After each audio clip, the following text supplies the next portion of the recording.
2019 model Pulsar 180Fங்க. இதெல்லாம் புதுசு, உங்களுக்கு 170க்கு மேலே வர்ற வண்டி. ரொம்ப நல்ல கண்டிஷனில் இருக்குதுங்க. இது நான் முதல்ல வீடியோவில் காமிச்சிருக்கிறேன். 2-3 பேர் எக்ஸ்சேஞ்ச் எல்லாம் வந்து கேட்டாங்க. அந்த பார்ட்டி எக்ஸ்சேஞ்ச் தரல. இப்போது கேஷுக்கு வந்துங்க அவர் 70 ரூபா கேட்குறாரு.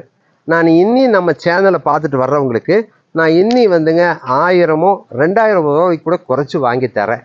ரொம்ப சூப்பர் கண்டிஷனில் இருக்குங்க. 2019 model 180F double disc, full ஃபியரிங்கோட 220 ஃபியரிங்கோட வருங்க. 2019 மாடலுங்க. இதை நான் முதல்ல வீடியோலேயே போட்டிருந்தது. அப்போல்லாம் 72 ரூபா பார்ட்டி கேட்டுட்டு இருந்தாரு. இது புதுசெல்லாம் 170 வருது. இப்போ வந்துங்க 70 ரூபா கேட்குறாரு. இது 2 பேர் எக்ஸ்சேஞ்ச் எல்லாம் கேட்டாங்க, பார்ட்டி கொடுக்கல. நம்ம எஸ்என் ஆட்டோ கன்சல்டிங் சேனல் பார்த்துட்டு வாங்க. நான் இன்னி 1000 2000 ரூபா வரைக்கும் குறைச்சி வாங்கி தரேன்.